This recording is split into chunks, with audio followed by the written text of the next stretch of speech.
मुंबई के bridge candy अस्पताल में भर्ती करवाया गया था कोविड के लिए। कोविड हुआ था, उनके बाद उनको निमोनिया हुआ था, उससे वो रिकवर भी कर ली थी, बट उनका स्वास्थ्य जो है वो बिगड़ता रहा और आज कुछ ही समय पहले ये खबर आई कि लता मंगेशकर अब इस दुनिया में नहीं रही हैं। बाकी पारस, ये बेहद दुखद खबर है और लगातार हम भी नजर बनाए हुए थे उनकी सेहत पर, क्योंकि एक बहुत लंबा वक्त उन्होंने अस्पताल में बिताया है। और कल ही जब आशा जी उनसे मिलकर बाहर निकली तो उन्होंने कहा था कि दीदी की सेहत में सुधार हो रहा है, जिससे लोगों में एक उम्मीद जगी थी कि शायद लता जी की तबीयत में सुधार हो जाएगा और वो ठीक होकर घर वापस लौट आएंगी। लेकिन जब डॉक्टर्स ने कहा कि अग्रेसिव ट्रीटमेंट देना पड़ रहा है, उसके बाद कहीं ना कहीं ये स्थिति और चिंतनीय बन गई कि आखिर उनकी तबीयत को लेकर असल अपडेट क्या है। फिलहाल अगर अस्पताल की बात की जाए तो क्या कुछ और जानकारी पारस मिल पाई है अस्पताल की तरफ से?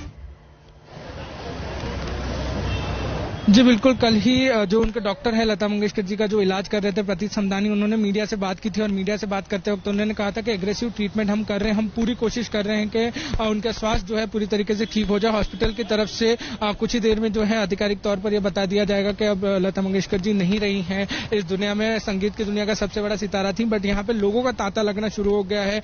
कुछ ही देर पहले नितिन गडकरी पहुंचे हैं, उससे पहले उद्धव ठाकरे की पत्नी जो है रश्मि ठाकरे यहाँ पहुंची हैं और लोग आते जा रहे हैं। मुंबई पुलिस की तरफ से सिक्योरिटी जो है पूरे इलाके की बहुत ज्यादा बढ़ा दी है। यहीं से थोड़े ही दूर लता मंगेशकर जी का घर है, वहां पे भी जो है अब लोग पहुंचने लगे हैं। तो अब यहां पर सारी तैयारियां जो है वो शुरू जो है वो कर दी जाएगी। लगातार जूझ रही थी अपनी हेल्थ को लेकर, 29 दिन हो गए थे उनको मुंबई के ब्रिज कैंडी अस्पताल में भर्ती कराया गया था। 9 जनवरी को पूरा सिलसिला शुरू हुआ था जब उनको कोविड के लिए यहाँ एडमिट कराया गया था और अब जो है यहाँ पर लोग आने लगे हैं, लोग उनके परिवार से मिलने आने लगे हैं, लोग उनके अंतिम दर्शन के लिए उनसे मिलने के लिए जो है वो हॉस्पिटल तक पहुंचने लगे हैं। बिल्कुल पारस, और ये पूरे देश के लिए एक बहुत बड़ी क्षति है। स्वर कोकिला जी का इस तरह से जाना, सिर्फ हम ये नहीं कह सकते कि भारतीय फिल्म जगत या संगीत जगत के लिए, बल्कि पूरे देश के लिए, और भारत रत्न रही हैं लता मंगेशकर जी। तो ऐसे में क्या कुछ औपचारिकताएं होंगी और कौन कौन से बड़े लोगों का अभी आना लग रहा है संभव? जी, सारे मंत्री जो हैं वो यहाँ पहुंच रहे हैं। कल से ही तांता लगा था, जितने भी महाराष्ट्र सरकार के मंत्री हैं वो यहाँ पहुंच रहे थे, उनसे मिल रहे थे, उनके परिवार से मिल रहे थे। ऐसे में जो है संभावनाएं जताई जा रही हैं कि बड़े बड़े मंत्री जो हैं वो आज भी पहुंच सकते हैं यहाँ पे। और देश के लिए सबसे बड़ा नुकसान है, क्योंकि जिस तरीके के गाने लता जी गाती थी वो गाने आज भी दोहराए जाते हैं। इतने सारे गाने उन्होंने गाए हैं, बॉलीवुड में उनका नाम का सिक्का अभी भी चलता था, ऐसे गाने गाए थे उन्होंने। और अभी भी लोग, इतने लोगों के अंदर उनके गाने इतने लोकप्रिय हैं कि लोग अभी भी उन गानों को भूल नहीं पाते। ये देश के लिए सबसे बड़ा झटका है कि एक युग का अंत हुआ है, एक सिंगिंग युग का अंत हुआ है। हम बॉलीवुड की बात करें तो बॉलीवुड में अक्सर जो है फिल्मों में गाने सबसे महत्वपूर्ण हिस्सा होते थे। ऐसे में उनका जाना बॉलीवुड के लिए भी एक बहुत बड़ा झटका है। वहीं लोग यहाँ पहुंच रहे हैं, मंत्री आने की संभावना है, बड़े बड़े मंत्री जो है वो यहाँ पहुंच रहे हैं और जल्द से जल्द जो है तैयारियां की जाएगी। वो राष्ट्रीय सम्मान जो है उनको देने की तैयारियां जो है वो भी की जाएंगी बहुत जल्द। इसके बारे में आधिकारिक पुष्टि दी जाएगी, मगर अभी जो हालात हैं उसके बारे में हम बताते हैं। मुंबई पुलिस जो है वो यहाँ पहुंची है, भीड़ भाड़ ना लगे उसके लिए सारे सिक्योरिटीज के बंदोबस्त कर दिए गए हैं और साथ ही साथ जो है लोग यहाँ पहुंच रहे हैं। इसके लिए अब मुंबई पुलिस भीड़ को कंट्रोल करने की कोशिश करेगी और यहाँ पर सिक्योरिटी जो है वो बहुत ज्यादा बढ़ा दी गई है, क्योंकि वीआईपीज का मूवमेंट जो है वो शुरू हो गया है। बिल्कुल पारस, और 92 वर्ष की उम्र में लता जी ने अपनी अंतिम सांस ब्रिज कैंडी अस्पताल में ली है। एक लंबा संघर्ष पारस उनका अस्पताल में रहा है। उनकी अगर तबीयत की बात करें तो काफी उतार चढ़ाव हमने देखे, कैसे वो कोविड से संक्रमित हुई, उसके बाद लग रहा था कि शायद उनकी हालात स्थिर होती दिख रही थी, लेकिन अचानक से अग्रेसिव ट्रीटमेंट की कल डॉक्टर्स ने बात कही। तो जितने दिन वो अस्पताल में रही पारस, क्या कुछ उससे जुड़ी जानकारी आपके पास इस वक्त मिल रही है कि कब कब उनकी सेहत में सुधार हुआ और अचानक से उनकी हालत इस तरह कैसे बिगड़ी?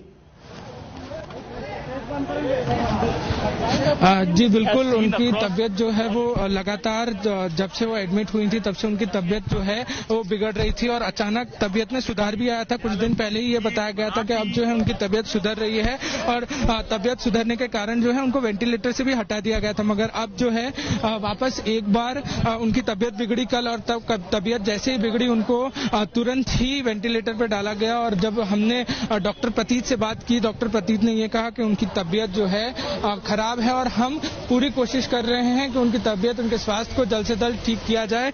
मगर आज सुबह जो दुखद खबर आई है वो खबर जो है बहुत ही दुखद खबर है। भारत ने एक महत्वपूर्ण हिस्सा अपना खो दिया है और आप देख सकते हैं नितिन गडकरी जो हैं वो उनसे मिलने पहुंचे थे। वो यहाँ बाहर आ रहे हैं, वो मीडिया से बात करने की कोशिश करेंगे, हम उनसे बात करेंगे। आप कोशिश कीजिए उनसे बात करने की। लता मंगेशकर जी की तबीयत पिछले महीने से ही खराब है और 8 जनवरी को लता मंगेशकर जी को कोविड पॉजिटिव पाया गया था और सावधानी बरतते हुए लता जी को मुंबई के ब्रीच कैंडी अस्पताल में भर्ती करवाया गया था। और लता जी की उम्र को देखते हुए डॉक्टरों ने उन्हें आईसीयू में ही रखा हुआ था। और इस बीच लता जी का परिवार और डॉक्टर्स लगातार उनकी हेल्थ को लेकर अपडेट्स दे रहे थे। सभी की नजरें कहीं ना कहीं ब्रीच कैंडी अस्पताल पर टिकी हुई थी। हर कोई ये दुआ कर रहा था कि लता जी स्वस्थ हो जाएं और अपने घर ठीक ठाक वापस लौट जाएं। लेकिन एक लंबे संघर्ष के बाद आखिरकार स्वर्ग को खिला लता मंगेशकर जी अब हमेशा हमेशा के लिए इस दुनिया से चली गई हैं। लेकिन उनकी आवाज, आपको याद होगा उनका वो गाना, नाम गुम जाएगा चेहरा ये बदल जाएगा, मेरी आवाज ही मेरी पहचान है, गर याद रहे। तो ये जो इस गीत की पंक्तियां हैं अपने आप में कहीं ना कहीं उनकी जिंदगी के बारे में वो कहानी बताती हैं, कैसे उनका अब तक का जीवन एक सेलिब्रेशन रहा है। उनकी उपलब्धियां अनेक उपलब्धियां हैं और पूरे देश को उन पर नाज है। भारतीय संगीत को कहां से कहां लता मंगेशकर ने पहुंचाया और अपने दौर की बेहतरीन सिंगर वो रही है। उनकी शख्सियत में जो सौम्यता थी, उनकी आवाज में जो प्रेम था, वो हर किसी के दिल को छू जाता है। आराम से आप लोग खड़े हो जाइए प्लीज। बस वहीं रोक के रखो, वहीं रोक के रखो।